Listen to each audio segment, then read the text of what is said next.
Buenas noches, doctor. Buenas noches, compañeros. El día de hoy les voy a hablar sobre las desigualdades sociales en salud. Mi nombre es Raúl González, soy externo de medicina. Estoy llevando a cabo el curso de externado de salud comunitaria. Bueno, vamos a empezar explicando un poco este mapa conceptual que nos habla sobre las desigualdades sociales en la salud. En primer lugar, debemos de tener muy claro el concepto, ¿no? Las desigualdades sociales en salud son diferencias en la salud de los grupos socioeconómicos. Estas pueden ser, o mejor dicho, son sistemáticas, porque no están o no se deben a un proceso aleatorio, están causadas en la sociedad, ya que netamente se basan en eso, no están causadas por un tema biológico u otro, y son injustas. Asimismo, estas están causadas por determinantes. Estos determinantes pueden ser estructurales o pueden ser determinantes intermedios. Cuando hablamos de determinantes estructurales, hablamos del contexto socioeconómico y político. Y cuando hablamos de determinantes intermedios, hablamos de la condición de vida y de trabajo. Así, de esta manera, los determinantes son los causantes de la estratificación social, pero no son los únicos. También los ejes de desigualdad lo son. Estos ejes de desigualdad son la clase social, la etnia, el género, la raza y la edad. De tal forma que para eliminar todas estas desigualdades se han creado políticas y se han creado recomendaciones. Estas políticas deben mejorar el nivel de salud de la población, deben ser intersectoriales y participativas, y además deben de permitir la medición. Es decir, debemos de poder medir cuánto vamos avanzando en cuanto a nuestras políticas.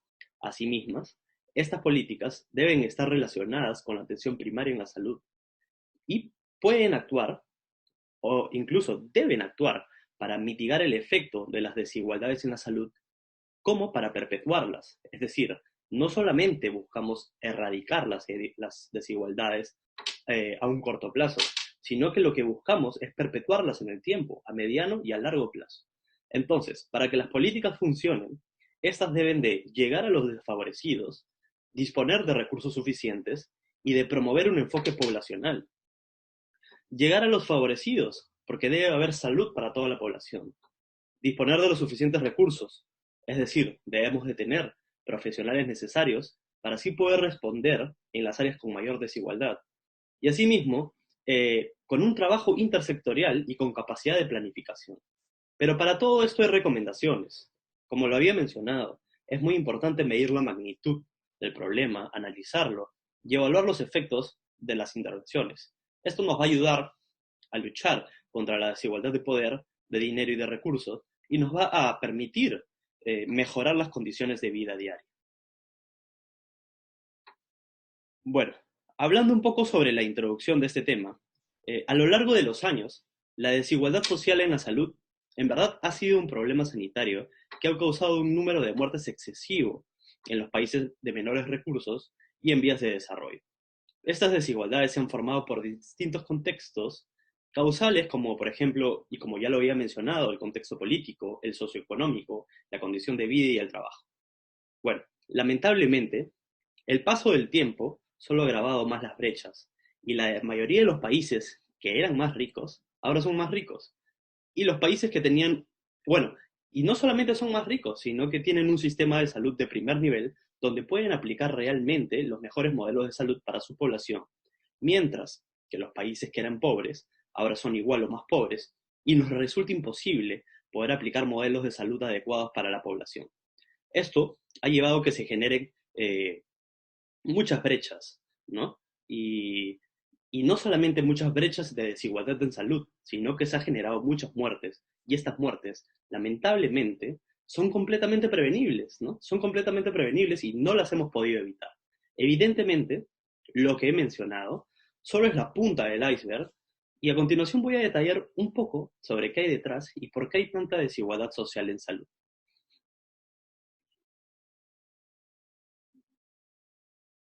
En primer lugar, lo que debemos de tener claro es el concepto, ¿no? Esto, como ya lo he mencionado, eh, de las desigualdades de salud, son las diferencias entre estos grupos socioeconómicos, son sistemáticas, ¿no? No tienen un patrón poblacional, ¿no?, que las genera y afecta a los menos favorecidos. Eh, Otro punto importante es que se producen en la sociedad, ¿no? No son por un motivo biológico. Y son muy injustas porque no respetan los derechos fundamentales de la sociedad, como ya lo he mencionado. En toda esta definición, ¿no? Encontramos escondidos a los determinantes de las desigualdades en salud de los que tanto hemos ido hablando a lo largo del curso. Estos determinantes fueron propuestos, ¿no?, por la OMS para explicar la causa del problema y poder invertir, para invertir, y no solo invertir, sino también intervenir para poder solucionarlo. Entonces, si vemos aquí, el primer determinante, ¿no?, el primer determinante estructural de las desigualdades de salud es el contexto socioeconómico y político. Aquí, ¿qué vamos a ver? Aquí incluimos el gobierno, la tradición política y también la corrupción, ¿no?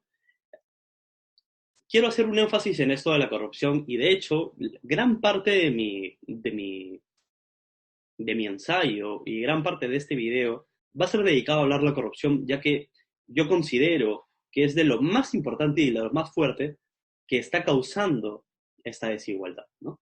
Una de las causas más fuertes que esté causando esta desigualdad. Entonces, ante una mayor corrupción por parte del gobierno, como lo tenemos aquí, y una menor inversión en el sector salud, los resultados empiezan a ser desiguales. Por ejemplo, en los países en vía de desarrollo como el nuestro, la corrupción es un tema muy común en el día a día y solo agranda la brecha de desigualdad con otros países, incluso agranda la brecha entre nosotros mismos. Por lo tanto, si el gobierno no invierte en salud y literalmente se roba el dinero, ¿no?, es imposible poder construir una igualdad en salud. Claramente somos un país con una deficiencia enorme, desde infraestructuras, de postas y hospitales, hasta la misma preparación de los médicos, ¿no? Los peruanos que viven en los lugares más alejados no tienen acceso a una posta de salud cercana, mucho menos a un hospital. Y si es que lo tienen, lamentablemente, estos lugares están mal equipados o no cuentan con profesionales de salud debidamente instruidos. El resultado no es otro que muertes totalmente prevenibles y una población sin acceso a la salud. Por lo tanto, es necesaria la construcción de postas y hospitales y que además estos estén completamente implementados y con personal entrenado y capacitado, ya que no nos sirve de nada tener un establecimiento de salud si este no se puede utilizar o si es que no hay un personal capacitado para atender a la población. De tal forma que el gobierno aquí en este apartado específicamente debe utilizar verdaderamente sus recursos para mejorar esta situación de desigualdad en nuestro país. El segundo determinante, como lo podemos ver, es la posición socioeconómica. Aquí podemos encontrar la clase social, la misma posición socioeconómica, el género, la raza incluso. Desafortunadamente, ¿no?, en nuestro país, este determinante de desigualdad es de los más notorios, ¿no? Las personas con mayor capacidad económica son las personas que son atendidas con mayor calidad en salud y las que tienen un acceso totalmente diferente a las personas con menos recursos, ¿no? Es decir, en otras palabras, si no tienes dinero en el Perú, no tienes salud.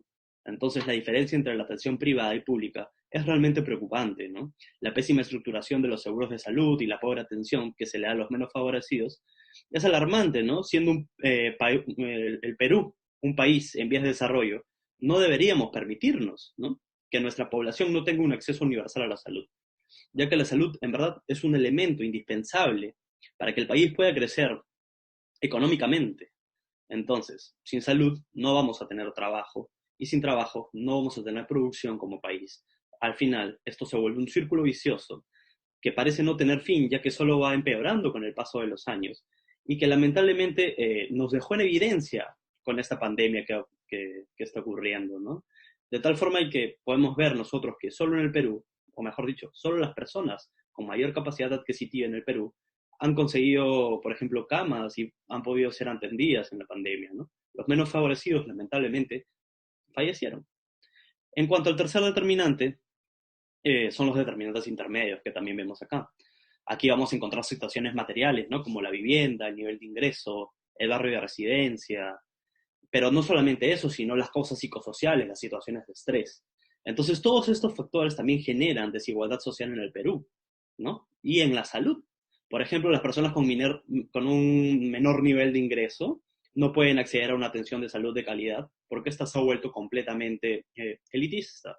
Entonces las personas que viven en zonas más alejadas tampoco pueden acceder a una atención en salud en calidad, ya que no hay postas, no hay hospitales, y si es que hay estos, como ya lo he mencionado, no cuentan con la debida equipación, no cuentan con un personal capacitado, o sí, o de repente sí, hay un personal capacitado, sí, pero son muy pocas personas que pueden atender a mucha población. Entonces no se dan abasto, ¿no? Las personas que viven situaciones de estrés también o que tienen algún problema de causa psicosocial, tampoco se les ayuda, porque aquí no tenemos ninguna... mm, o sea, la salud mental en el Perú es prácticamente nula, ¿no? Nunca hay ninguna campaña de promoción de la salud fuerte que nos haga sentir identificados, ya sea con cualquier tipo de, o sea, con cualquier enfoque, ¿no? No hay nada que nos haga sentir identificados. Eh, entonces, al no haber una preocupación por la salud y también por la salud mental de los peruanos, la brecha de desigualdad cada vez crece más y más. Finalmente, quiero hablar de los 10 principios de acción para combatir los determinantes de desigualdad. Entonces, ya que existieron todos estos determinantes de desigualdad, se plantearon estos principios para combatirlos. Entonces, el primer principio es que las políticas deben mejorar los niveles de salud de la población, ¿no? Entonces, claramente esta es la base de todo, ¿no? Todas las políticas deben ir contra el problema. ¿Cuál es el problema? La desigualdad social en salud. Partiendo de esto como base, pasamos al segundo principio, que se basa en disminuir la brecha entre los menos favorecidos y los más favorecidos. Pero hay que tener cuidado, no solo debemos buscar que los pobres sean menos pobres, sino que hay que lograr implementar políticas que mejoren a un ritmo más rápido la salud de los menos favorecidos, ¿no? Una labor muy útil y muy importante para resolver este problema es enfocarse en las poblaciones que están expuestas a mayores riesgos, ¿no? Estos riesgos pueden ser por distintos motivos, ¿no? Desde riesgos demográficos hasta patológicos, ¿no? Como los lugares en donde la tasa de personas, como por ejemplo tuberculosis, es más elevada. En estos casos se debe tratar el riesgo y las causas para así poder disminuirla y disminuir la desigualdad en ese sector, ¿no? Ya pasando al tercer principio, evitar el enfoque por disminuir las desigualdades en los menos favorecidos, ¿no?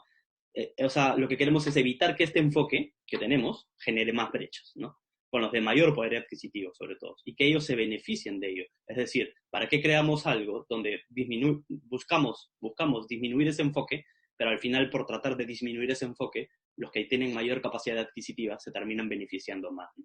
Entonces, eso no nos serviría de nada.